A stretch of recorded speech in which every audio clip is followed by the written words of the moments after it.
हम दुनिया का सबसे सस्ता मुल्क है। दोबारा बोल रहा हूँ, हम दुनिया का सबसे सस्ता मुल्क है। किया मियाँ साहब होते थोड़ी तनकीद करनी बनती नहीं। एहसान है इस कौम पे प्राइम मिनिस्टर साहब का 11 रुपए 10 रुपए के बजाय उन्होंने 5 रुपए बताए। मकबूजा कश्मीर और आज़ाद कश्मीर को एक सूबा बनाओ, ये है असल इशू आपके नजदीक कश्मीर के लेकर। सदाकत अली अब्बासी साहब, चले जख्म तो लगा दिया आपने 5 रुपए 40 पैसे का, ये ट्वीट करने की क्या जरूरत थी कि ओगरा ने कहा 11 रुपए, प्राइम मिनिस्टर ने कहा नहीं, मेरे दिल में दर्द उठाया अवाम का, सिर्फ 5 रुपए 40 पैसे। आपको अंदाजा है महंगाई कहाँ पहुंचेगी? बात बताऊं क्या है आपने ये सर, बात है कि डॉज देखिए, आपने ऑलरेडी लिखा हुआ था बजट के अंदर कि 620 बिलियन आपने इकट्ठे कर रहे हैं पेट्रोलियम की मद में। वो उस प्राइस पे हमने उस वक्त भी कहा था कभी नहीं हो सकते जो इस वक्त आपने जारी किए हुए।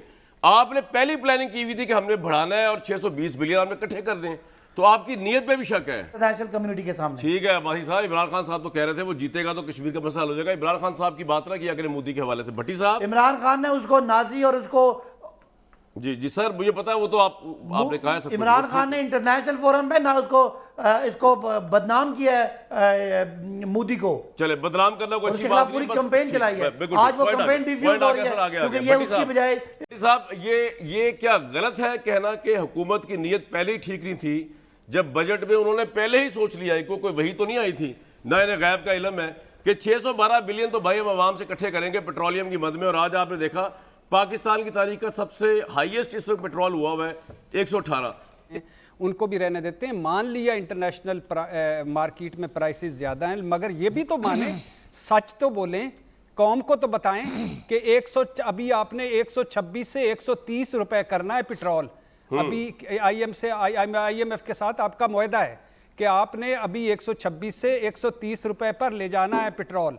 और दूसरी बात यह है, मान जाएं पेट्रोल चलो इंटरनेशनल मार्केट से आपने लिंक कर दिया, जरी मुल्क है, आटा गंदम भी इंटरनेशनल मार्केट में कि हम वही इंपोर्ट कर रहे हैं, एक्सपोर्ट कर रहे हैं। चीनी, अद्वियात, सब्जियां, घी, दालें, कोई एक चीज़ मुझे बता दें जिसमें आवाम को आपने रिलीफ दिया और आप कहें कि क्या ये भी सारे। हाँ, पाकिस्तान तो एक जरी मुल्क था, जो चीज़ें हमारे पास वाफर थी आज हम बाहर से मंगाए। आपका बड़ा जिम्मेदार अखबार है, ठीक है, इस पर ज़रूर डिस्कस होना चाहिए। हम दुनिया का सबसे सस्ता मुल्क है। दोबारा बोल रहा हूँ, हम दुनिया का सबसे सस्ता मुल्क है। दो तरीके हैं, दो सर्वे हैं दुनिया में। एक है the most affordable countries. The most affordable countries में जिसमें घर का किराया, जिसमें चीज़ों की कीमत, जिसमें एनर्जी की कीमत, बाकी चीज़ें। सर सुन लेना सबर कर सर, एक मिनट सबर कर लेना, इतना तो मौका देना गवर्नमेंट से इतना तो मैंडेट दिया हमें, इतना करें। शेख साहब को भी, सर शेख साहब को बाद में सुने ना, मेरी बात सुने ना, दरमियान में टोके ना।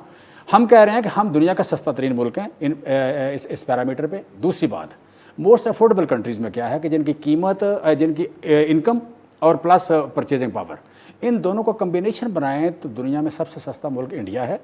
उसके बाद अपना सऊदी अरेबिया है और तीसरा नंबर हमारा है।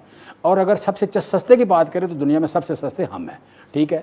और फिर आज अगर पेट्रोल की कीमत देखें तो दुनिया में सबसे सस्ती प्राइस हमारी है।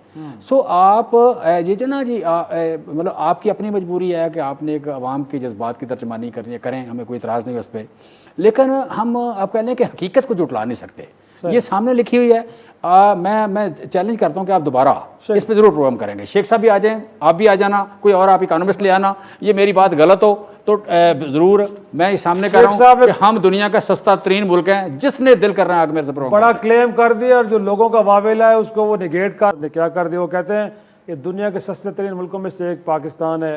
और दूसरा सर, ये वफाक और सिंध के दरमियान जो दूरियां बढ़ती जा रही हैं, तलखियाँ बढ़ती जा रही हैं। अब तो कभी कभी हमें गवर्नर राज की भी आवाज़ें सुनने को मिलती हैं। ये तलखियाँ क्यों दूर नहीं हो रही पा रही सर?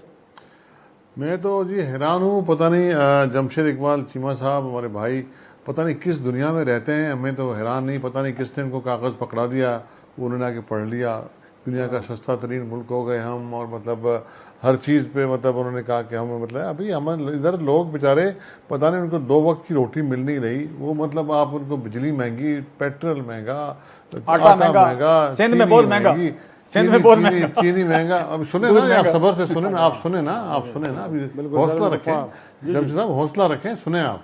यही तो आप लोग में खराबी है, आप सुनते नहीं है। एक तो आप मशवरा नहीं करते अपने हलीफों के साथ, दूसरा सुनते नहीं है, ठीक है ना। तो यही हशर होना है जो मुल्क का इस वक्त आप लोगों ने हशर किया है, इकोनॉमी तबाह कर दी है। और आपके, मैं नहीं कह रहा, शेख रशीद साहब मान चुके हैं कि मुल्क में बहुत महंगाई है और मैंने प्राइम मिनिस्टर को कहा है कि ये महंगाई कम नहीं की तो मतलब हमारा खाना ख़राब हो जाएगा। ये आपका असद उमर साहब ने भी यही कहा है, ये अब शौकत तरीन साहब ने भी यही कहा था कि ये महंगाई है।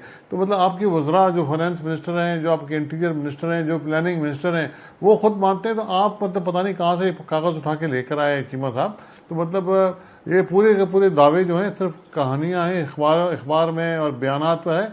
जब आप किराना के स्टोर पे पहुंचते हैं तो आपके तमाम दावे धरे के धरे रह जाते हैं। सर मैं कहता हूँ इस पे एक प्रोग्राम कर लें, इस पे एक प्रोग्राम कर लें, मैं और आप इस पे प्रोग्राम कर लेते हैं। कर Next लें time प्रोग्राम, आप ले आना, आप 10 प्रोग्राम कर लें, आप लेकिन आप खित्ते के मुल्कों की कीमत ले आना, मैं भी ले आऊंगा। अपने वजीरों से तो पूछ लें आप। सर वजीरों के लिए मैं और आप प्रोग्राम कर लेते हैं, या आप अपना इकोनॉमिस्ट ले आना, प्रोग्राम कर लेते हैं। देखिए नहीं, आपको पता ही नहीं है जी, आपको तो पता ही नहीं है। सर मैं कह रहा हूँ आपको पता ही नहीं है, मैं कह रहा हूँ ना आपको नहीं पता, ठीक है ना। आप मतलब ये लोगों से तो पूछे जाके हशर क्या है। सर मैं लोगों से मैं कहता हूँ हित्ते के मुल्कों की कीमत आप लेके आना या इकोनॉमिस्ट के साथ ले आना अपनी मदद के लिए। मतलब है कि आपको पता ही कुछ नहीं तो खामखा आप मतलब एक सर मैं कह रहा हूँ आपको, देखिए ये इतना अजीब सा लफ्ज है, ये इतना अजीब सा लफ्ज है, इतना अजीब सा लफ्ज है। मैं तो इकोनॉमिस्ट, आप कौन है कि आपको नहीं पता? आर्गुमेंट तो करने ना। नहीं सर नहीं, ये लफ्ज कहना कि पता ही नहीं है, क्या मतलब है? कोई मतलब ही नहीं इसका। और सर इससे पहले ये मतलब ही नहीं है कोई भी कि इसको पता ही नहीं है, ये आपको नहीं पता। आपके तहादी में तो ये भाई, मैं कह रहा हूं उनको नहीं पता। क्या कह रही है? तरीका नहीं हुआ, महंगाई हो गई मतलब है। अपनी बात की। अभी आप कहते हैं कि मतलब महंगाई नहीं है, जितने कमरे में आपके लोग बैठे सर हैं ना, मैं कह रहा हूँ इस पे प्रोग्राम कर लेते हैं ना, उनसे बात पूछ सर मैं कह रहा हूँ आपकी बात ठीक हो सकती है, इस पे प्रोग्राम कर लेना। तो शर्मिंदा कर देना मुझे, पूरी गवर्नमेंट हार जाएगी, आप शर्मिंदा करें मुझे। मैं कह रहा हूँ देखें मेरे सूबों से आपके पास 125 रुपए आटा महंगा है, क्यों महंगा है बता दें जरा। वो मैंने तो नहीं आटा महंगा किया, दूध मैंने तो नहीं महंगा किया, हर चीज में आप लोग मतलब जब आपको बर्दाश्त ही नहीं है सुनने की, सुना तो करें ना कम से कम बात। आप अपने जहाँ कमरे में बैठे हुए हैं ना, आप उनसे पूछ लें महंगाई है कि नहीं है। जितने आपके कैमरामैन खड़े हैं, आपके दूसरे टेक्नीशियन खड़े हैं, उन गरीबों से पूछ लें कि महंगाई मुल्क में है कि नहीं। आप मैं कह रहा हूँ आप भी हुकूमत हैं, आप सिर्फ अपोजिशन नहीं है, आपके पास सूबे की हुकूमत है, उस सूबे में आपकी कीमत क्या है और मेरी क्या है, ये देखना चाहिए। सस्ताई है नहीं सर, देखिए वो हुकूमत है, वो अपोजिशन नहीं है। एक सूबा है, उस सूबे में किस चीज की क्या कीमत है मुझे बता दें जरा, उस पर वर्किंग होनी चाहिए ना। ये तो गलत बात नहीं है, ये कोई ज्यादती वाली बात तो नहीं है, ये कोई अनफेयर सवाल तो नहीं है। मैं कहता हूँ कि सिंध में कीमत क्या है और पंजाब में क्या है, सिंध में क्या है, कीमत में क्या है, केपी में क्या है, वो बताना चाहिए, आपको पता लगना चाहिए। सर इस बात पे बात करा ले, इस बात पे डायलॉग हो जाए, क्यों नहीं होता डायलॉग? सर आप हाजी से पूछ लेते हैं, काबिल लियाकत साहब आप ही बता दें सर। इस बात पे डायलॉग होना चाहिए कि सिंध में आपने पंजाब में अपना ये दोनों मेरे भाई इस बात पे डायलॉग होना चाहिए कि महंगाई सिंध में ज्यादा है या पंजाब में ज्यादा है, सिंध में ज्यादा है या केपी में ज्यादा है।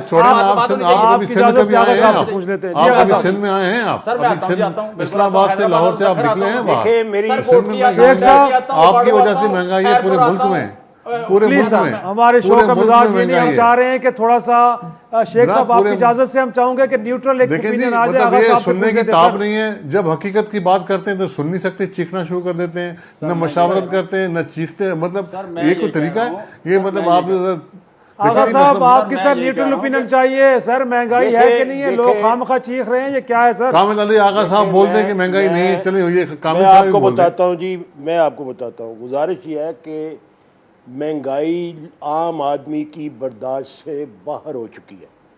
उसकी वजह यह है कि आम आदमी की आमदनी जो है वो कम है, उसके ज़राए आमदनी कम है, बेरोज़गारी ज़्यादा है, जिसकी वजह से आम आदमी की परचेजिंग पावर जो है वो कुव्वत बर्दाश्त से बाहर है, जिसकी वजह से महंगाई, अगर ये एनालाइज कर भी लें और ये हक़ायक़ हों भी कि सऊदी अरब में अपना जो है वो महंगाई जो है अपना कम है, ये एनालाइज करके ये कह सकते हैं। लेकिन सऊदी अरब में भी महंगाई जो है वो जो चीज़ यहाँ पे 1 रुपये की है वहाँ पे 2.5 रुपये की है।